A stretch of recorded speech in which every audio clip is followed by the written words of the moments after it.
దేవుని అతి పరిశుద్ధ నామానికి మహిమ కలుగును గాక. 40 డేస్ జర్నీ విత్ జీసస్లో 4వ వారంలో నీవు ఎలా పిలువబడ్డావు అనే అంశాన్ని 2వ రోజు సిస్టర్ సూసన్న ఐసియా గారు మనకు అందించబోతున్నారు. శ్రద్ధాశక్తులతో విందాం. నీవు ఎలా పిలువబడ్డావు అని ఒక టాపిక్ మీద మనం మాట్లాడుతూ ఉన్నాము. అయితే నిన్నటి దినమున మనము మాట్లాడేటప్పుడు ఆయన నువ్వెలా పిలువబడ్డావు అని అంటే ఆ ప్రయాస పడుతున్నటువంటి నన్ను ఎలాగైతే పిలిచాడో ఈ లోకంలో ఉన్న వారందరినీ కూడా అలాగే పిలిచాడు. అయితే ఒక ప్రత్యేకమైనటువంటి ఉద్దేశంతో మనల్ని పిలిచినట్లుగా మనం చూసాం. అయితే సాధారణమైనటువంటి పిలుపు, రెండవది ప్రత్యేకమైనటువంటి పిలుపు. 2 పిలుపులు ఉన్నాయి. అయితే ఈ పిలుపులో మొట్టమొదటిగా మనం చూసాం, రక్షణ పొందడానికి దేవుడు మనల్ని పిలుచుకున్నాడు. నువ్వెలా పిలువబడ్డావంటే రక్షణ పొందడానికే పిలువబడ్డావు. ఆ రక్షణను మనం నిర్లక్ష్యం చేసుకోకుండా అంతం వరకు మనం కాపాడుకునేటటువంటి వారముగా ఉండాలి. అయితే మనకిచ్చినటువంటి టాపిక్ లో నుంచి అనేక విషయాలు మనం నేర్చుకున్నాం. నువ్వెవరు, నువ్వెందుకు సృష్టించబడ్డావు, నువ్వెలాగ దూరం అయ్యావు అని చెప్పబడుతూ ఉంది. దూరమైనటువంటి మనలను దేవుడు విడిచిపెట్టకుండా తిరిగి మనల్ని పిలిచాడు. కాబట్టి ఆ పిలుపును, ఏర్పాటును మనం నిశ్చయం చేసుకొని ఆ పిలుపులో కొనసాగాలని ప్రేమతో మనవి చేస్తూ ఉన్నాను. నిన్నటి దినం మనం నేర్చుకున్నాము, మనం రక్షణ పొందడానికి దేవుడు మనల్ని పిలిచాడు. ఆ రక్షణలో మనం కొనసాగుతూ ఉండాలి. అయితే ఆ రక్షణలో కొనసాగుతున్నటువంటి మనము దేవుడు మళ్ళీ ఎలాగ నిన్ను పిలిచాడు అని అంటే ఒక ప్రత్యేకమైనటువంటి రీతిలో నన్ను పిలిచాడు, నిన్ను పిలిచాడు. దేని కొరకు పిలిచాడు అని అంటే పిలుపులో అనేకమైనటువంటి రక్షణ లక్షణాలు మనకు కనబడుతూ ఉంటాయి. కాబట్టి ఒకటి ఉదయకాలం మనం నేర్చుకున్నాము, రక్షణ కొరకు మనం పిలువబడ్డామని. రెండవది పరిశుద్ధులుగా ఉండటానికే మనం పిలువబడ్డామని నేర్చుకున్నాం. పరిశుద్ధులుగా ఉండాలి. కాబట్టి రక్షణ పొందినటువంటి మనము పరిశుద్ధంగా జీవించాలి. మనము బలహీనములుగాను, పాపులుగాను, శత్రువులుగా ఉన్నప్పుడు దేవుడు సమాధానపరిచి మనకి పిలుపునిచ్చాడు. కాబట్టి ఈ పిలుపును మనం ఎలా ముందు కొనసాగించుకోవాలి అని అంటే ఆ పిలుపును మనము జాగ్రత్తగా కాపాడుకోవాలి. దేవుడిచ్చినటువంటి గొప్ప పిలుపును మనం నిర్లక్ష్యం చేయకూడదండి. అందుకని 2వ తిమోతి పత్రిక 1వ అధ్యాయము 10వ వచనంలో మనం చూస్తే అక్కడ ఒక చక్కటి మాట మనము పిలువబడుతుంది. నువ్వు ఎలా పిలువబడ్డావు అనే దాని గురించి ఈ కీవర్డ్ ని మనం ఎల్లప్పుడూ గుర్తుంచుకోవాలి. తన కృపను బట్టి మనలను రక్షించి పరిశుద్ధమైన పిలుపుతో ఆయన మనలను పిలిచాను. ఎంత గొప్ప మాట! మనల్ని రక్షించి పరిశుద్ధమైనటువంటి పిలుపుతో మనల్ని పిలిచాడు. కాబట్టి పరిశుద్ధమైనటువంటి పిలుపు, ఆయన పరిశుద్ధుడు, మనం పరిశుద్ధంగా జీవించాలని నిన్నటి దినం మనం నేర్చుకున్నాం. కానీ మనం నేర్చుకున్నటువంటి ఆ పిలుపులో మన పిలుపుని ఎప్పుడు కూడా చేసుకోకూడదండి. మనల్ని ఎందుకు పిలిచాడు అంటే రక్షణ కొరకు పిలిచాడు, పరిశుద్ధత కొరకు మనల్ని పిలిచాడు. అంత మాత్రమే కాదు, సాక్ష్య జీవితాన్ని కాపాడుకోవడానికి మనల్ని పిలిచాడు. అనేక మంది రక్షణ పొందుతాము, మన సాక్ష్య జీవితాలు సరిగా ఉండవు. మన సాక్ష్య జీవితాలు ఈ భూలోకంలో సరిగ్గా లేకపోతే దేనికి పనికిరాం. ఒక క్రైస్తవుడుగా జీవిస్తున్నటువంటి మనము మన సాక్ష్య జీవితాన్ని మనం కాపాడుకోవాలి. అంత మాత్రమే కాదు, కొంతమందిని అయితే సేవ కొరకు పిలిపించుకుంటాడు. ఇంకా అనేకమైనటువంటి విషయాలు దేవుడు మనల్ని పిలిచినట్లుగా మనం చూస్తూ ఉంటాం. అయితే ఆయన వైపు నుంచి కదండి ఒక ప్రత్యేకమైనటువంటి రీతిలో మనల్ని పిలుస్తాడు అని నిన్నటి ఉదయకాలము రక్షణ కొరకు నువ్వెలా పిలువబడ్డావంటే రక్షణ కొరకు మనం పిలువబడ్డాం. అయితే ఈ దినం మనం నేర్చుకోబోతున్నటువంటి సందేశం ఏంటి అని అంటే ఆయన వైపు నుంచి మనల్ని ఎలా పిలుచుకున్నాడు, ఆయన ఏ ఉద్దేశంతో మనల్ని పిలుచుకున్నాడు, ఎందుకు పిలుచుకున్నాడు అనేది మనం తెలుసుకుంటే అక్కడ కొన్ని విషయాలు మనం నేర్చుకోగలుగుతామండి. ఒకటి, ఆయన దేని కొరకు మనల్ని పిలుచుకున్నాడు అని అంటే తన కృపని బట్టి ఆయన మనల్ని పిలుచుకున్నాడు. తన కృప లేకపోతే మనం పిలువబడలేం కదండి. ఆయన కృప ద్వారానే మనం రక్షింపబడ్డాం. కృప ద్వారానే ఆయన కృపలో మనం ఉన్నాం కాబట్టి పిలువబడ్డాం. ఎంతో మంది లోకంలో ఉన్నారు, వాళ్ళందరినీ పిలుచుకోలేదు. కానీ కృపను బట్టి దేవుడు మనల్ని ఏం చేశాడని పిలుచుకున్నాడు. అందుకనే ఎఫెసీ పత్రిక 2వ అధ్యాయంలో మనం చూస్తే కృప ద్వారానే మీరు రక్షింపబడ్డారు అని అంటే పిలుచుకున్నాడు. కాబట్టి ఆ కృపను మనము ఎప్పుడు జ్ఞాపకం చేసుకోవాలండి. కృప అంటే అర్థం ఏంటంటే మనకి ఏ యోగ్యత లేదు, ఏ అర్హత లేదు, అలాంటి వారిని దేవుడు అర్హులుగా మార్చడం కృప అంటే కదండి. మనం దేనికి పనికొస్తాం చెప్పండి? అలాంటప్పుడు లోకములు ఎంతో మంది, నేను ఉదయకాలం చెప్పినట్లుగా లోకరీతిగా మనం చూస్తే ఎంతో మంది గనులు ఉన్నారు, ఎంతో మంది జ్ఞానులు ఉన్నారు. వాళ్ళందరినీ వదిలేసేసి దేవుడి మనల్ని పిలిచాడండి. ఎంత గొప్ప మాట! కొరింథీ పత్రిక 1వ అధ్యాయము 26వ వచనంలో చూస్తే ఎంతో మంది గనులు వీళ్ళందరూ ఉండగా కూడా దేవుడు వాళ్ళందరినీ పిలవలేదు, కానీ మనల్ని మాత్రమే పిలిచాడు. అందుకని ఎఫెసీ పత్రికలో మనం చూస్తే 1వ అధ్యాయము 1:5 కూడా చూస్తే దేవుని యొక్క ప్రణాళికలో మనం నిర్ణయించబడ్డాం. దేవుని యొక్క ప్రణాళికలో మనం ఉన్నాం కాబట్టి ఆయన కృప ద్వారా మనం రక్షింపబడ్డామండి. ఆయన కృప ద్వారా మనం రక్షింపబడ్డాం. ఎందుకంటే ఇంతకు ముందు మనము దూరస్థలము, ఇంతకు ముందు దేవునికి వ్యతిరేకంగా జీవించినటువంటి వారము. అయితే దేవుడు రక్షించిన తర్వాత ఒక ప్రత్యేకమైనటువంటి రీతిలో మనల్ని ఆయన వైపు నుంచి మనల్ని ఎలా పిలుచుకుంటాడు, ఆయనకి సమీపస్తులుగా. ఉదయకాలం చెప్పాను కదా, ఆయనతో సహవాసం చేయడానికి పిలిచాడు. ఆయనతో సహవాసం చేస్తే ఆయన కృప మనకిస్తాడండి. ఆయనతో సహవాసం చేస్తే మనము ఆయనతో సమాధానం ఉంటాం, ఇతరులతో సమాధానం ఉంటాం, సంఘముతో సమాధానం ఉంటామని నేర్చుకున్నాం. కాబట్టి ఆయన కృప ద్వారా మనము రక్షింపబడ్డాం. అందుకని ఆయన కృప ఎలాగుంటుందంటే, జగత్ పునాది వేయబడక ముందే ఆయన ప్రేమ చేత మనల్ని పిలుచుకున్నాడు కదండి. జగత్ పునాది వేయబడక మునిపే ఆయన ప్రేమ చేత మనల్ని ఎంచుకున్నాడు. కృప ద్వారా మనల్ని రక్షించుకున్నాడు, కృప ద్వారా మనల్ని పిలిపించుకున్నాడు. రెండవదిగా ఆయన ప్రేమ చేత మనల్ని పిలిచాడండి. ఆ ప్రేమను ఎప్పుడు మర్చిపో. దేవుడు లోకముని ఎంతో ప్రేమించాను. అతో ఎంత దీర్ఘం తీస్తావు నువ్వు? ఆ ప్రేమతో లోకముని ఎంతో ప్రేమించాడు. కాబట్టి ఆ ప్రేమతో మనల్ని పిలిచాడు. ఆ ప్రేమలో మనం నిలిచి ఉండాలి. ఎప్పుడు పిలిచాడు అనే దానికి ఎఫెసీ పత్రిక 1:5 చెప్తూ ఉంటాడు, మనలను ముందుగా తన కోసం నిర్ణయించుకుని. ఎంత గొప్ప మాట అండి! మనం ఆలోచిస్తూ ఉంటేనే ఎవరికి లేనటువంటి గొప్ప ధన్యత. దేవుని యొక్క ప్రేమ ఎంత అపారమైనదండి! దేవుని యొక్క ప్రేమ ఎంత ఇది! తనకు ముందుగా నిర్ణయించుకొని మనము తన ఎదుట పరిశుద్ధులుగాను నిర్దోషులమై ఉండవలెనని జగత్ పునాది వేయబడక మునుపే ప్రేమ చేత ఆయన క్రీస్తులో మనల్ని ఏర్పరచుకునేను.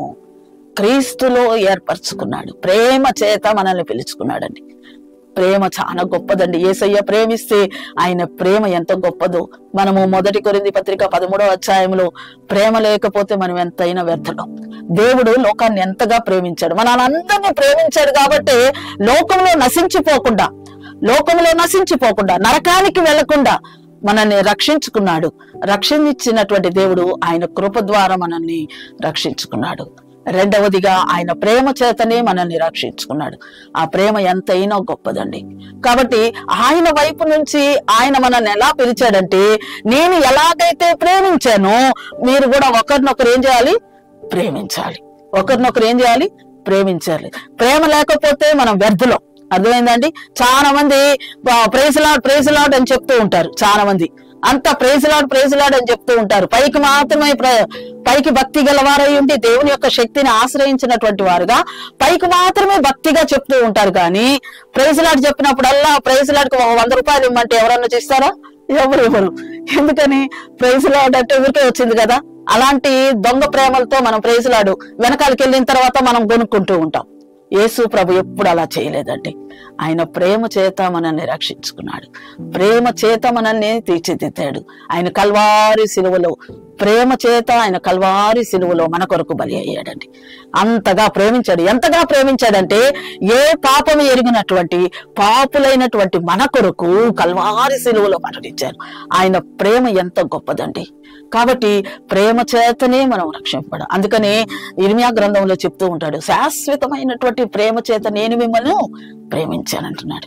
ఏమండి, దేవుని బిడ్డలమైనటువంటి మనము ఈ ఉదయకాల సమయంలో దేవుని యొక్క ప్రేమను మనం పంచుదాం.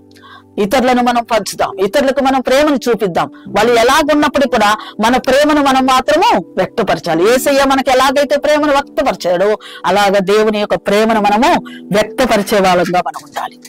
మూడవదిగా ఆయన వైపు నుంచి మనల్ని ఎలా పిలుచుకున్నాడు అనంటే, ఆయన పనిలో వాడబడ్డానికి మనల్ని పిలుచుకున్నాడు.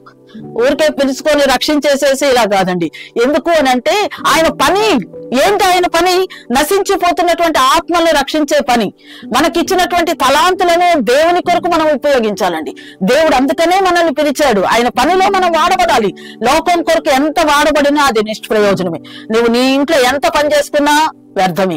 కానీ దేవుని ఇంట్లో ఒక చిన్న గ్లాస్ తీసుకొని ఒక మంచినీళ్ళు ఇస్తే పరలోకంలో ప్రతిఫలం ఉంటది. అంటే దేవుని పని కొరకు మనల్ని పిలిచాడు. ఆయన పని ఏంటి? ఏమన్నా అంట్లు కడగడమా? ఏమన్నా అన్నం కూర వండుకోవడమా? లేదు. నిన్ను ఎలాగైతే రక్షించాడు, నువ్వెలాగైతే శ్రమలో ఉన్నావు, నువ్వెలాగైతే కష్టాల్లో ఉన్నావు, వాటన్నిటి నుంచి ప్రయాసపడుతున్నటువంటి నిన్ను ఎలాగైతే విడుదల చేశాడో అలాగున్నటువంటి వారందరినీ విడుదల చేసే బాధ్యత దేవుడు మనకు అప్పగించాడు. కాబట్టి పని కలిగి ఉండాలి. ఏంటి ఆ పని? దేవుని యొక్క ప్రతిదినం ప్రార్థన చేయడం, దేవుని యొక్క సువార్తను ప్రకటించడం. ఒకసారి ఆలోచించండి, ఇన్ని సంవత్సరాలైంది కదా మనం ఒక్క ఆత్మనన్న దేవుని కొరకు రక్షించామా? దేవుని కొరకు మనం దేవుని కొరకు దేవుడు మనల్ని పిలుచుకున్నప్పుడు, యేసయ్య మనల్ని పిలుచుకున్నప్పుడు, ఆయన పని కొరకు మనల్ని పిలుచుకున్నప్పుడు ఆ పనిలో ఏమండి, ఈ లోకంలో నువ్వెంత చేసినా సరే పరలోకంలో ప్రతిఫలం పొందుకోవాలంటే భూలోకంలో ఏదైనా పని చేయాలి. ఆయన పని కొరకు మనల్ని పిలుచుకున్నప్పుడు అండి ఖచ్చితంగా ఒక పని మనం చేయాలి. ఆ పని లేకపోతే మన జీవితాలు వ్యర్థం. లోకంలో ఎంత పని చేసినా అది వ్యర్థమే, కానీ దేవుని కొరకు పని చేస్తే అది ప్రతిఫలం. అందుకనే చూడండి, రోమపత్రిక 2వ అధ్యాయం 10వ వచనంలో చెప్తూ ఉంటాడు, వానికి క్రియలకు తగినటువంటి ప్రతిఫలం నేను ఇస్తానంటున్నాడు. ప్రతిఫలం పొందుకోవాలంటే మనం ఏం చేయాలి? పని చేయాలి. ఏం పని చేయాలి? నశించిపోతున్నటువంటి నిన్ను ఎలాగైతే పిలుచుకున్నాడో అలాగ అనేక మంది దేవుని యొద్దకు మనము పిలిచే వారంగా ఉండాలి. కాబట్టి దేవుని బిడ్డలమైనటువంటి మనము మన పిలుపును, మన ఏర్పాటుని నిశ్చయం చేసుకోవాలండి. మనం యొక్క పిలుపుతో మనం ఉన్నప్పుడు ఆ పిలుపుకు తగినటువంటి జీవితాన్ని మనం జీవించే వారముగా ఉండాలి. కాబట్టి దేవుని బిడ్డలమైనటువంటి మనము మన పనిలో మనం పిలువబడ్డాం, ఆ పని సంపూర్ణంగా మనం చేయాలి. అందుకని యేసు ప్రభు కల్వారి శిలువలోకి వెళ్ళేటప్పుడు చివరిగా ప్రార్థన చేస్తూ ఉంటాడు. ఎంత గొప్ప ప్రార్థన అండి! చివరి పెద్ద ప్రార్థన యేసయ్య చేసింది అదే ప్రార్థన. 17వ అధ్యాయం 3వ వచనంలో చెప్తున్నాడు. ఎంత గొప్ప మాట చెప్తూ ఉంటాడంటే, యోహాను సువార్త 17వ అధ్యాయంలో చక్కటి మాట అక్కడ చెప్పబడుతూ ఉంటుంది. యోహాను సువార్త 17వ అధ్యాయము 4వ వచనంలో చెప్పబడుతూ ఉంటుంది, చేయుటకు నీవు నాకు ఇచ్చిన పని నేను సంపూర్ణముగా నెరవేర్చి భూమి మీద నిన్ను మహిమపరిచితిని అన్నాడు. దేవా, నీవు నాకు ఇచ్చినటువంటి పనిని నేనేం చేశాను? భూమి మీద సంపూర్ణం చేసి నెరవేర్చాను అంటున్నాడు. మరి నువ్వు సంపూర్ణం చేసావా? నీకు ఇచ్చినటువంటి పిలుపులో నువ్వు సంపూర్ణం చేయగలిగావా? ఎన్ని ఆత్మలు రక్షించుంటావండి? నువ్వు రక్షణ పొందినప్పటి నుంచి మనమందరం యేసయ్య మనల్ని రక్షించుకోకపోతే మనం కూడా నశించిపోయేవాళ్ళం. కానీ నిన్ను నన్ను ఆయన ప్రేమ చేత మనల్ని రక్షించుకున్నాడు. ఆ రక్షణను పొందినటువంటి మనము పని కొరకు పిలిచినప్పుడు పనిలో నమ్మకమైనటువంటి వారుగా ఉండి, మనకిచ్చినటువంటి సంఘములో పనే కాదు, మనకిచ్చిన సంఘములో పరిచర్య కాదు, ప్రతి పరిచర్యలో దేవుని వైపు నుంచే ప్రతి పరిచర్యలో మనం నమ్మకంగా ఉండాలి. దేవుని ఇంటిలో నువ్వు ఇల్లు ఉడుస్తావా? దేవుని ఇంట్లో అంట్లు గడుగుతావా? దేవుని ఇంటిలో నువ్వు ఏవో పాటలు పాడతావా? దేవుని ఇంటిలో ప్రార్థన చేస్తావా? దేవుని ఇంటిలో నువ్వు సాక్ష్యం చెప్తావా? దేవుని ఇంటిలో నువ్వు వాక్యం చెప్తావా? దేవుడు నీకు ఏ పని అయితే ఇచ్చాడో ఆ పనిని సంపూర్ణంగా నెరవేర్చే వారంగా మనం ఉండాలని ఆయన మనల్ని పిలుచుకున్నాడండి. ఎంత గొప్ప ఆధిక్యత దేవుడు మనల్ని ఇచ్చాడండి. దేవుడు మనకిచ్చినటువంటి గొప్ప ఆధిక్యత. ఆయన యొక్క పనిలో మనల్ని ఉండడానికి పిలిచాడు. కాబట్టి ఆయన వైపు నుంచి దేవుడు మనల్ని పిలిచాడు. అందుకనే కదండి మొదటగా మనం రక్షణ పొందాము. రెండవదిగా రక్షణ పొందినటువంటి మనకి ఏం చెప్తూ ఉన్నాడు? దేవుడు మనం రక్షణ పొందినటువంటి మనము సామాన్యమైనటువంటి పిలుపు కాకుండా దేవుని యొక్క పిలుపు వైపు నుంచి దేవుడు మనల్ని పిలుస్తూ ఉన్నాడు. ప్రత్యేకమైనటువంటి పిలుపుతో మనల్ని పిలుస్తూ ఉన్నాడు. ఆ ప్రత్యేకమైనటువంటి పిలుపులో ఒకటి ఏంటది? ఏం పిలుపది? మనల్ని కృప ద్వారా మనల్ని పిలిచాడు. రెండవది ప్రేమ చేత మనల్ని పిలిచాడు. మూడవది ఆయన పనిలో వాడుకోవడానికి మనల్ని పిలిచాడు. కాబట్టి ఆయన పనిలో వాడుకోవడానికి మనల్ని పిలిచినప్పుడు ఆ పిలుపులో మనము నమ్మకమైనటువంటి వారముగా ఉండాలి. అంత మాత్రమే కాదు, నాలుగవదిగా మనం చూస్తే ఆయన చిత్తమును బట్టియే మనం పిలువబడ్డాం. ఆయన చిత్తం లేకపోతే మనం ఎవ్వరూ ఉండలేమండి. ఏదైనా కూడా ఆయన చిత్తాన్ని బట్టే మనం పిలువబడ్డాము అనేది గుర్తెరగాలి. ఆయన చిత్తములో మనం ఉండాలి. ఏదైనా కొంతమంది మన ఇష్టానుసారంగా మనం చేయడం కాదు, కానీ ఆయన చిత్తానుసారంగా మనం పిలువబడినప్పుడు ఆయన చిత్తములోనే మనము ప్రతి ఒక్కటి నెరవేర్చుకోవాలి. ఆయన చిత్తమును బట్టే మనం పిలువబడ్డాం. ఆయన చిత్తం ఏంటి? మనమందరము పరిశుద్ధులుగా జీవించాలని.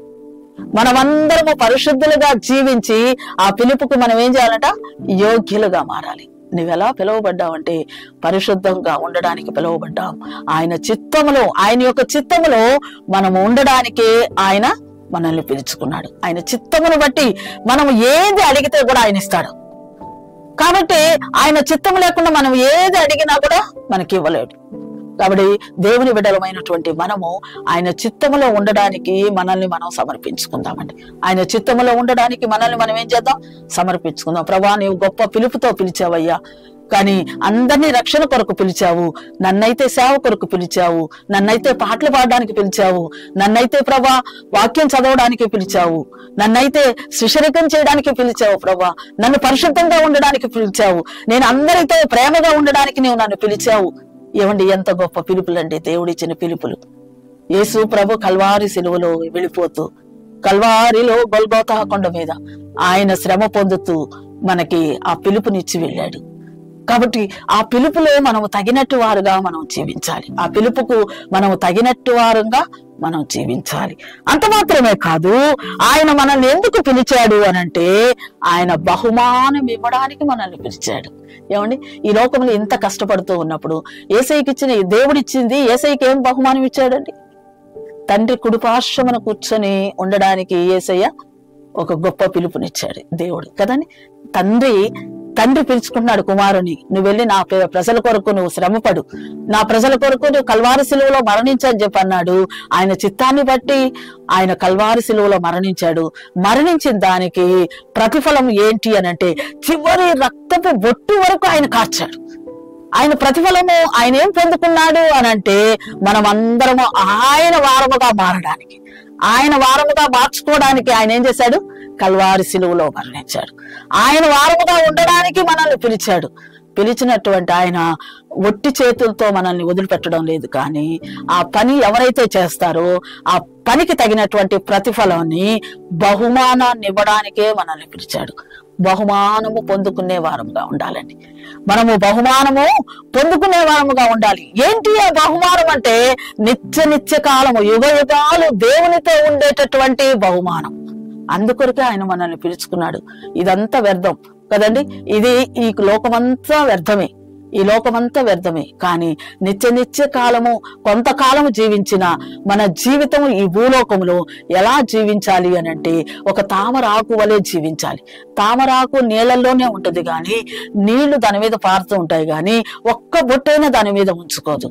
దేవుని బిడ్డలమైనటువంటి మనం కూడా లోకములో జీవిస్తూ ఉన్నప్పుడు, ఆయన పరిశుద్ధమైనటువంటి పిలుపుతో మనల్ని పిలిచినప్పుడు, ఆ పిలుపుకు తగినట్లుగా మనం జీవిస్తే బహుమానాన్ని పొందుకుంటాం.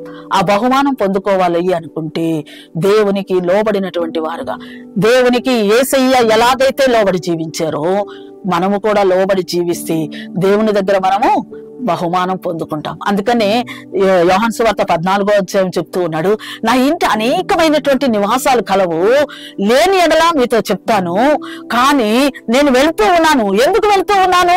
ఈ భూలోకంలో మీకు బహుమానము ఎంత పని అయితే చేశారో ఆ పనికి తగినటువంటి బహుమానాన్ని ఇవ్వడానికి మిమ్మల్ని పిలిచాను కదా.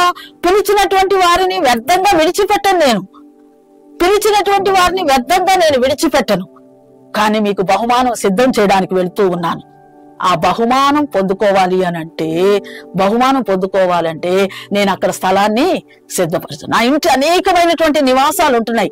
ఆ నివాసాలు మనం పొందుకోవాలంటే దేవుని బిడ్డలమైనటువంటి మనము ఇక్కడ పని చేయాలి. ప్రభా, నీ బహుమానం నాకు ఇవ్వయ్యా, నేను ఎంతో దేవుని కొరకు కష్టపడుతూ ఉన్నాను అని చెప్పానని నా జీవితంలో నేను అదే నేర్చుకున్నాను. 1986 సంవత్సరంలో దేవుని సేవకు సమర్పించుకున్నాను. అయ్యగారు దేవుని సేవలో ఉంటూ ఉన్నాం. మేము అయ్యగారు ఒక దగ్గర సేవ చేస్తూ ఉంటారు, నేను ఒక దగ్గర సేవ చేస్తూ ఉంటాం. విరామము లేకుండా సేవ చేస్తూ ఉంటాం. నా బుర్రలో దేవుని వాక్యం తప్ప ఇంక ఏది కూడా లేదు. దేవుని యొక్క వాక్యమే నా మైండ్ లో ఉండిపోయింది. ఎందుకంటే నశించిపోతున్నటువంటి ఆత్మలకు ఒక అడ్డు గోడగా నేను ఉండాలనుకున్నాను. నరకాన్ని ఖాళీ చేయాలి, పరలోకాన్ని నింపాలనుకున్నాను.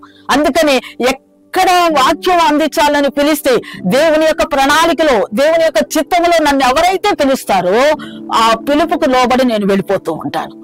దేవుడు అంత గొప్ప ఆధిక్యత ఇచ్చాడండి. కాబట్టి దేవుని బిడ్డలమైనటువంటి మనము ఎలా ఉంటూ ఉన్నాం? దేవుని పిలుపుకు నీకు తగినట్టుగా ఇచ్చినప్పుడు ఆ పిలుపుకు తగినటువంటి వారముగా మనం జీవించాలి. ఆ పిలుపుకు లోబడినటువంటి వారముగా మనం జీవించాలి. ఎప్పుడైతే అలాగ మనం జీవిస్తామో గొప్ప బహుమానం పొందుకుంటాం. క్రీస్తు న్యాయపీఠం మీద దేవుడు పిలుస్తూ ఉన్నాడు మనల్ని. పిలిచి, ఈ లోకంలో నేను నిన్ను పిలిచాను, నువ్వు దుర్మార్గుడుగా, నరహంతుడుగా, దొంగగా ఉన్నప్పుడు నేను ప్రయాసపడుతూ ఉన్నటువంటి నిన్ను రక్షించడానికి పిలిచాను. ఆ రక్షణ ఎలాంటి రక్షణతో పిలిచానంటే పరిశుద్ధమైన పిలుపుతో నేను పిలిచాను. నేను పరిశుద్ధుని కనుక మీరును పరిశుద్ధులుగా ఉండడానికి మిమ్మల్ని పిలిచాను అంటున్నాడు. ఎందుకు పరిశుద్ధత అంటే, ఆ పరిశుద్ధత లేకపోతే ప్రభువుని మనము చూడలేం. ఎబ్రీ పత్రిక 13వ అధ్యాయంలో చెప్తూ ఉంటాడు, పరిశుద్ధత లేకుండా ప్రభువుని ఎవరిని కూడా చూడలేం. కాబట్టి ఆ పరిశుద్ధమైనటువంటి పిలుపులో ఉండడానికి దేవుడు గొప్ప ఆధిక్యత ఇచ్చాడు. కాబట్టి దేవుడు పిలిచినటువంటి మనము ఆ రక్షణలో ఒక ప్రత్యేకమైనటువంటి పిలుపును మనకిచ్చాడు. ఆ ప్రత్యేకమైనటువంటి పిలుపులో ఆయన వైపు నుంచి, యేసయ్య వైపు నుంచి ఎందుకు పిలిచాడు అనంటే, ఒకటి మనల్ని కృప ద్వారా మనల్ని పిలిచాడు. రెండవదిగా ఆయన చిత్తమును బట్టి ఆయన మనల్ని పిలిచాడు. మూడవదిగా ఆయన పనిలో వాడబడడానికి మనల్ని పిలిచాడు. పనిలో వాడబడడానికి మనల్ని పిలిచాడు. బహుమానం ఇవ్వడానికి మనకిచ్చాడు. ఒక ప్రణాళిక నీ మీద ఉన్నది కాబట్టి ఆయన మనల్ని పిలిచాడు. ఏమండి, అబ్రహాము ఒక హిందూ కదా, హారాన్ నుంచి అబ్రహామును నీ స్వదేశాన్ని, నీ ఇంటిని మరిచిరా, నేను నిన్ను ఆశీర్వదిస్తానన్నాడు. దేవుడు తనకి ఇచ్చినటువంటి పిలుపుకు లోబడ్డాడు. పిలుపుకు లోబడి వచ్చాడు కాబట్టి నీవు అనేక జనములకు తండ్రిగా ఉంటావని చెప్పన్నాడు. ఎంత గొప్ప బహుమానం ఇచ్చాడు అని అంటే, ఆ పిలుపుకు మనం లోబడితే దేవుడు అంత బహుమానాన్ని మనకిస్తాడు. అర్థమైందండి? పరలోకంలో ఆ బహుమానాన్ని మనం తీసుకుంటాం. ఈ భూలోకంలో ఒక మాట చెప్తాను, ఈ భూలోకంలో మనకి ఇల్లుందా, మనకి సంఘం ఉందా, మంది అనడానికి మనకి ఈ లోకంలో ఏమీ లేదండి. బూడిద కూడా లేదు మనకి. కానీ అబ్రహాముకి ఇచ్చినటువంటి వాగ్దాన దేశమైనటువంటి ఈ భూమి దేవుడే ఒక పట్టా రాసిచ్చాడు. దేవుడే పిలిచాడు కాబట్టి, ఆ పిలుపుకు లోపడ్డాడు కాబట్టి ఒక పట్టానే రాసిచ్చాడు. ఈ భూలోకంలో నేను చెప్తూ ఉన్నాను, దేవుడు పట్టా రాసించి తనకిచ్చినటువంటి భూమి ఏకైక వ్యక్తి ఎవరు అనంటే అబ్రహాం. అర్థమైందండి? ఎందుకు అనంటే, అబ్రహాంని పిలిచాడు, నువ్వు లోతు వాళ్ళకి కలహం వస్తుంది, కాపర్లకి, కాబట్టి నువ్వేం చేయాలంటే అక్కడికి వెళ్ళు, లోతు నీ కాపర్లకి నా కాపర్లకి ఎందుకు కలహం, కాబట్టి నువ్వు వెళ్ళి అక్కడ నిలబడు, నీకేం కావాలో తీసుకో అంటే, లోతు వాళ్ళు వెళ్ళి, కాపర్లు వెళ్ళి ఏం చేశారండి, ఐగుప్తు దేశాన్ని తీసుకున్నారు. కానీ అబ్రహాము మిగిలినటువంటి దేశాన్ని తీసుకున్నాడు, అదే కానాను దేశం తీసుకున్నాడు. స్టాండ్ బై అని అన్నాడు అబ్రహాం, నిలబడి ఇక్కడి నుంచి, ఇక నిలబడి అబ్రహాం, నేను నిన్ను పిలిచాను, నేను ఎలా ఆశీర్వదించబోతున్నానో చూడు. ఒక్కసారి నువ్వు తూర్పు తట్టు చూడు, పడమటి తట్టు చూడు, ఉత్తరం తట్టు చూడు, దక్షిణపు తట్టు చూడు. పిలిచినటువంటి దేవుడు నేను నమ్మకమైనటువంటి వాడు. నువ్వు నిలబడి చూడు, నీ కనువేర ఎంత వరకైతే చూస్తావో, నీ కన్ను రెప్పలు విప్పి చూడు, ఎంత వరకైతే నువ్వు చూస్తావో అంత భూమిని నేను పట్టాగా రాసిస్తున్నాను అన్నాడు. హల్లెలూయా! ఎంత గొప్ప దేవుడండి. ఈ భూలోకంలో పట్టా రాసిచ్చిన ఏకైక వ్యక్తి అబ్రహాం ఒక్కడే. మనం ఈ లోకంలో గతించిపోతాం, మనకుండే భూమి ఏంటి అని అంటే 6:3 అంతవరకే. 6:3 మనం సమాధిలోకి వెళ్ళిపోతే మన గుంట దవ్వేదే అంతే. కాబట్టి దీనికోసం మనం ఎవ్వరూ ప్రయాసపడక్కర్లేదు. ప్రయాసపడుడి, ప్రభువునందే ప్రయాసపడాలి. ఆ ప్రయాస వ్యర్థం కాదు అని అంటున్నాడు. ప్రభువునందు ఎవరైతే ప్రయాసపడతారో, ఆ పిలుపుకు లోబడి ప్రయాసపడతారో, అబ్రహాముకి ఇచ్చినటువంటి బహుమానాన్ని దేవుడుకు మీకు ఇస్తాడు. ఆదాము హవ్వలు పోగొట్టుకున్నారు, కానీ దేవుడు అబ్రహాముకి ఇచ్చాడు. అలాగే మనం చూస్తే నోవాహును పిలిచాడు, ఎంతో మందిని పిలిచినట్లుగా మోషేను పిలిచాడు. పిలుపుకు లోబడినట్లుగా వాళ్ళందరూ లోబడ్డారు. ఎంతో గొప్ప ఆశీర్వాదాలు తీసుకున్నారు. మీరు ఒకసారి బైబిల్లో వెళ్ళి చూడండి, మీరందరూ బైబిల్ చదువుతున్నటువంటి వాళ్ళే. కానీ దేవుడు మోషేని ఎలాగ ఆశీర్వదించాడు, నోవాహుని ఎలా ఆశీర్వదించాడు, అబ్రహాముని ఎలాగ ఆశీర్వదించాడో మనం చూడగలుగుతూ ఉంటాం. క్రొత్త నిబంధనకు వస్తే యేసు ప్రభువుని ఎంత ఆశీర్వదించాడు. ఈ భూలోకంలో కూడా పిలిచినటువంటి దేవుణ్ణి ఆ దేవుడు కూడా, యేసయ్య కూడా అంతగా ఆశీర్వదించాడు. మనల్ని ఆశీర్వదించాడు. పౌలుని పిలిచాడు. పౌలు అంతమందిని హింసించాడు, అంతమందిని నశింపజేశాడు, ఎంతమందిని కొట్టాలో అంతమందిని కొట్టాడు. సౌలు అని అంటే అర్థం ఏంటంటే ఆజానుబాహుడు అని అర్థం. సౌలు అంటే అర్థం ఏంటంటే ఆజానుబాహుడు అని అర్థం. కానీ సౌలుని కాస్త దేవుడు పౌలుగా మార్చాడు. పౌలు అంటే కొరగానివాడు, చిన్నవాడు, పొట్టివాడు, ఎందుకు పనికిరానివాడు అని అర్థం పౌలు అంటే. అలాంటి వ్యక్తిని దేవుడు పిలిచాడు. దేవుని యొక్క దర్శనాన్ని పొందుకున్నాడు. ఆ కన్నురెప్పల నుంచి పొరలు రాలిపోయినాయి. ఈ ప్రపంచంలో పౌలు చేసినంత పరిచర్య ఎవ్వరు కూడా చేయలేకపోయారు. 14 పత్రికలు రాశాడు. రాసి దేవుని యొక్క పిలుపుకు లోబడ్డాడు. అందును బట్టే ఈ 14 పత్రికల్లో మీరు చదివినట్లయితే ప్రతి పత్రికలలో పిలుపుని గురించి రాయబడి ఉంటుందండి. నువ్వు తిమోతి పత్రికలో తీసుకున్నా, ఎఫెసీ పత్రికలో తీసుకున్నా, కొలసీ పత్రికలో తీసుకున్నా, ఫిలిప్పీ పత్రికలో తీసుకున్నా, పౌలును యేసయ్య ఎలా పిలిచాడో అక్కడ చెప్పబడుతూ ఉంటుందండి. గొప్ప పిలుపుని గొప్ప పిలుపు అండి పౌలది. కాబట్టి అలాంటి గొప్ప పిలుపుతో పిలిచినటువంటి యేసయ్యకు మనం ఏమిచ్చి ఆయన రుణాన్ని తీర్చలేం. కానీ మనం చేయవలసింది ఒక్కటి, నువ్వు ఎలా పిలువబడ్డావు అని మనల్ని మనం ప్రశ్న వేసుకుంటే, నేను కృప ద్వారా పిలువబడ్డాను, నేను దేవుని చిత్తములో నేను పిలువబడ్డాను, నేను బహుమానం పొందుకోవడానికి పిలువబడ్డాను, దేవుని యొక్క పనిలో వాడబడ్డానికి పిలువబడ్డాను. ఏమండి, 24 గంటల సమయంలో మీరు ఒక తీర్మానం తీసుకోండి. ఈ యొక్క నువ్వెలా పిలువబడ్డావు అనే దానిలో నువ్వు ఒక మంచి తీర్మానం తీసుకో. ప్రభా, నీ పని కొరకు నేను పిలువబడ్డాను కాబట్టి ఆ పనిలో 24 గంటల సమయంలో నేను కొంతసేపు ప్రార్థన చేస్తానేమో, కొంతసేపు దేవుని వాక్యం చదువుకుంటానేమో, ఒక్కరికైనా నేను సువార్తను ప్రకటించే దానిగా ఉండడానికి నీ పనిలో ఉండాలి ప్రభువా అని చెప్పాను. ఏమండి, యేసు ప్రభు అంతటా ఆయనే ఎక్కడికి వెళ్ళినా పగలంతా కూడా ప్రయాణం చేసి సువార్తను ప్రకటిస్తూ ఉండేవాడు. కొండ మీద ప్రసంగాలు చేస్తూ ఉండేవాడు. ఆయన అన్ని చోట్లకి వెళ్లి ప్రసంగాలు చేస్తూ ఉన్నాడు. ఆ ప్రసంగాలే పౌలును మార్చినప్పుడు పౌలు కూడా విరామము లేకుండానే పరిచర్య చేసినట్లుగా మనం చూస్తూ ఉన్నాం. దీనిని బట్టి మనం అర్థం చేసుకోవాల్సినటువంటిది ఏంటంటే, దేవుడు ఆయన పని కొరకు మనల్ని పిలిచాడు. ఆయన పని కొరకు పిలిచినప్పుడు ఆ పనిలో నమ్మకమైనటువంటి వారుగా ఉండాలి. అందుకనే పిలువబడినటువంటి వారు అనేక మంది, ఏర్పరచబడినటువంటి వారు కొంతమంది, నమ్మకమైనటువంటి వారుగా ఎంచి ఈ గొప్ప పరిచర్యను దేవుడు మనకు అప్పగించాడు. ఏమండి, మహిళా గారికి దేవుడు వాళ్ళ టీంకి ఇచ్చినటువంటి గొప్ప పరిచర్య, విరామం లేకుండా ఉదయకాలం సాయంత్రం ఈ పరిచర్యలో కొనసాగుతూ ఉన్నారు అని అంటే మనం ఎంతైనా ధన్యులము అని చెప్పుకోవాలి. నేను మన సిస్టర్ గారు చెప్పినప్పుడు, లెనోరాణి గారు చెప్పినప్పుడు నేను ఎంతో సంతోషించాను. దేవుని యొక్క పనిలో వాడబడాలి, ఎవరికో ఒకరికి సువార్త చెప్పాలి, ఏదో ఒక విజిటింగ్ చేయాలి, దేవుని దగ్గర బహుమానం పొందుకోవాలి. ఇక్కడున్న బహుమానాలకి ఇక్కడకున్న ప్రైజులు మనకు అవసరం లేదు. కానీ మనం నిత్య కాలము పరిశుద్ధంగా జీవిస్తే ఆయన మనకిచ్చినటువంటి బహుమానాలను మనం పొందుకుంటాం. ఆయన ఇచ్చినటువంటి కిరీటాలను మనం ఆపాదించుకుంటాం. మనకి కావలసినటువంటి పనిలో మనము బహుమానం పొందుకుంటేనండి ఆయన అనేకమైనటువంటి కిరీటాలు మనకిస్తాడు. ఆ కిరీటాలు మనకు కావాలి అని అనుకుంటే దేవుని మనం ఏ పిలుపుతో అయితే పిలిచాడు ఆ పిలుపుకు మనము తల వంచి ఆ పిలుపులో ముందుకు కొనసాగే వారుగా మనము ఉండడానికి మనం ఏం చేయాలండి?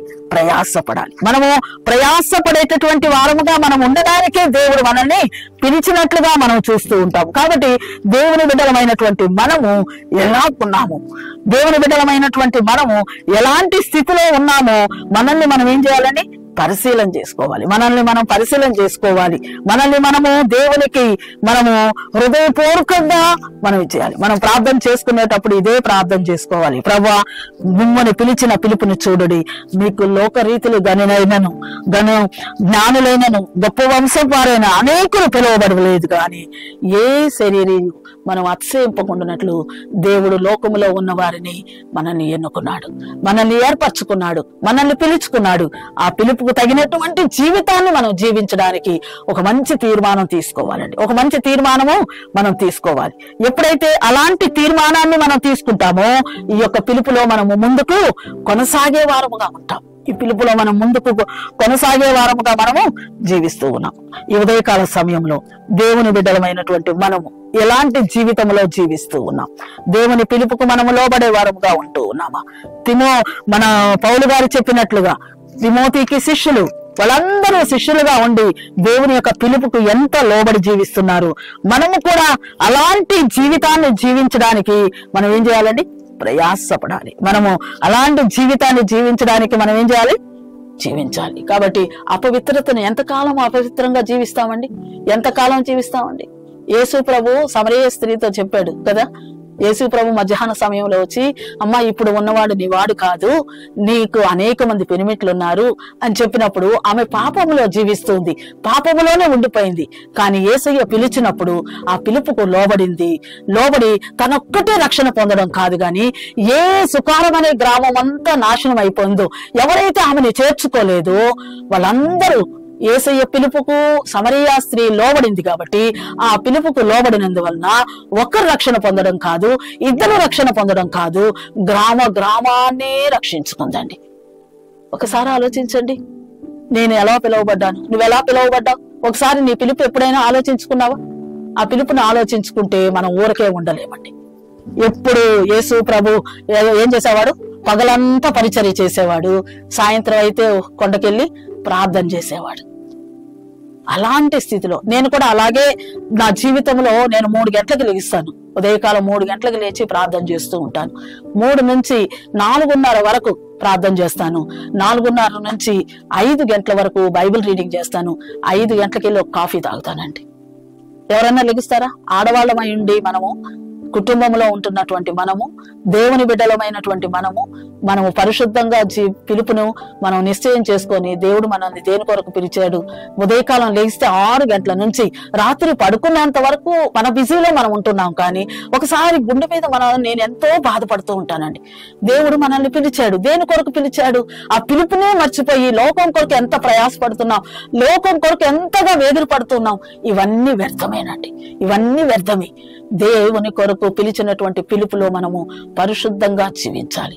అందుకని దశలోనికే పత్రిక రాస్తూ ఉంటాడు, నేను పరిశుద్ధముగా మిమ్మల్ని పిలిచాను. పరిశుద్ధులకే దేవుడు మనల్ని పిలిచాడు, కానీ అపవిత్రులుగా ఉండటానికి దేవుడు మనల్ని పిలవలేదు. కాబట్టి దేవుని బిడ్డలమైనటువంటి మనము పరిశుద్ధంగా జీవించడానికి ఒక మంచి తీర్మానం తీసుకుందాం. మన పిలుపును ఒక్కసారి ధ్యానం చేసుకుందాం.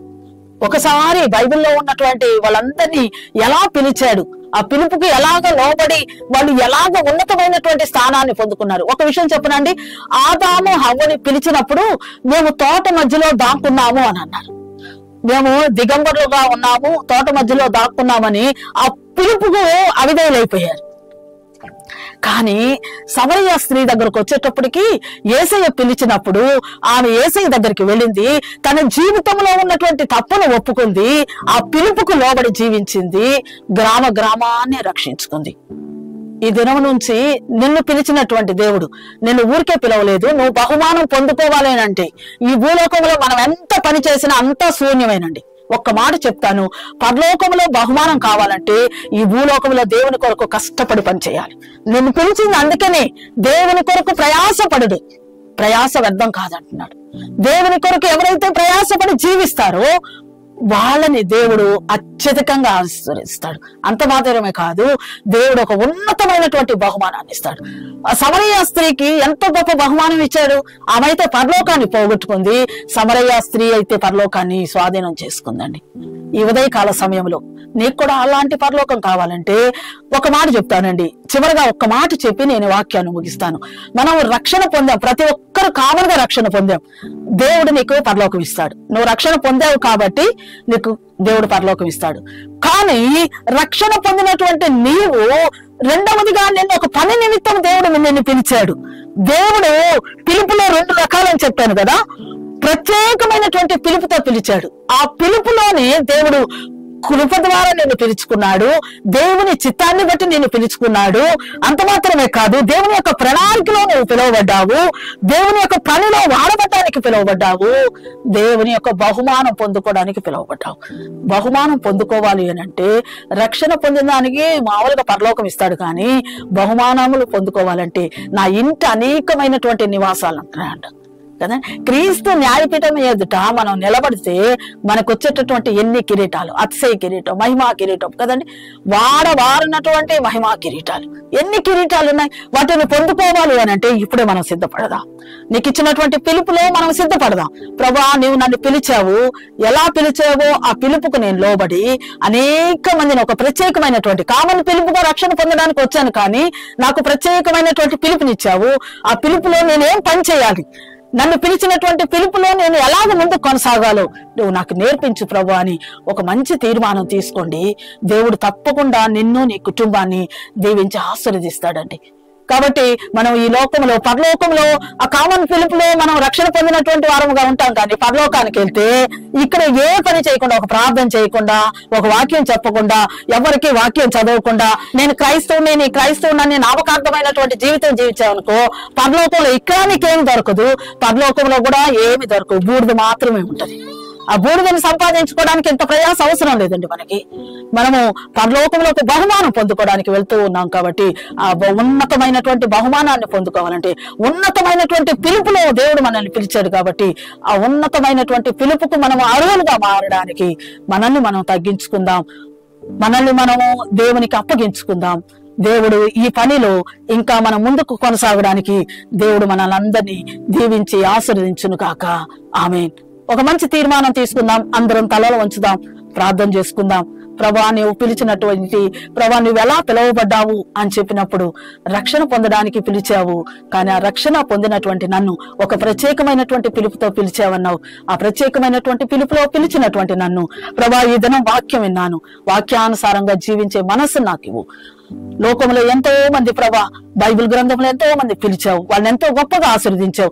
నేను కూడా ఆశీర్వదింపబడాలని ఆశపడుతూ ఉన్నాను, కాబట్టి నన్ను కూడా నువ్వు దీవించి ఆశీర్వదించయ్యని ఒక మంచి తీర్మానం తీసుకోండి. దేవుడు నిన్ను నీ కుటుంబాన్ని దీవించి ఆశీర్వదిస్తాడు. ప్రార్థన చేసుకుందాం. పరిశుద్ధుడా, ప్రేమ నమ్మకమైన మా పరలోకపు తండ్రి, నీ పరిశుద్ధ నామానికి స్తోత్రం చెల్లిస్తూ ఉన్నాం. హోలీ వింగ్ టీం వారిని తండ్రి మీరు దీవించి ఆశీర్వదించండి అయ్యా. ఎంతో ప్రయాసపడి ఈ 40 దినాలు ఉపవాస కూడికల్లో తండ్రి కొంతమందిని ప్రత్యేకించుకొని నీ వాక్య సందేశాలు అందించడానికి మీరు ఇచ్చినటువంటి గొప్ప తరుణం కొరకే నీకు స్తోత్రం చెల్లిస్తూ ఉన్నాం. నన్ను కూడా ఏర్పరచుకొని నీవు ఎలా పిలువబడ్డా అంశం మీద తండ్రి 2 దినాలు మాట్లాడడానికి మీరు ఇచ్చినటువంటి గొప్ప అవకాశాన్ని బట్టి నీకు స్తోత్రం చెల్లిస్తూ ఉన్నాం. ఈ వాక్యం మా హృదయాలలో 100 మీరు ఫలింపు దయచేసి నీ బహుమానం పొందుకోవడానికి ప్రభా మమ్మల్ని పిలిచేవని దానికి వారసులుగా మమ్మల్ని మార్చడానికి మీరు సహాయం చేయమని అడుగుతూ ఉన్నాం. మా పిలుపును ఏర్పాటుని నిశ్చయం చేసుకొని ముందుకు కొనసాగడానికి, ఒక పరిశుద్ధమైనటువంటి జీవితాన్ని జీవించడానికి నీ కృప మీరు మాకు దయచేయమని, ఈ ఉదయకాలపు దీవెన చేత ప్రభా మీరు మమ్మల్ని నింపమని యేసు పరిశుద్ధ నామమున వేడుకొంచున్నాము తండ్రి. ఆమేన్, ఆమేన్. ఈ అవకాశాన్ని కలిగించినటువంటి మహలా గారికి, సాహిత్య గారికి, నయోమి గారికి, అలాగే హోలీ వింగ్ టీం వారికి నా ప్రత్యేకమైనటువంటి వందనాలు తెలియజేస్తూ ఉన్నాను. నా కొరకు, నా కుటుంబం కొరకు ప్రార్థించాలని మనవి చేస్తూ ఈ మాటలు ముగిస్తూ ఉన్నాను. అట్టి కృపను దేవుడు మనందరికీ దయచేయను గాక.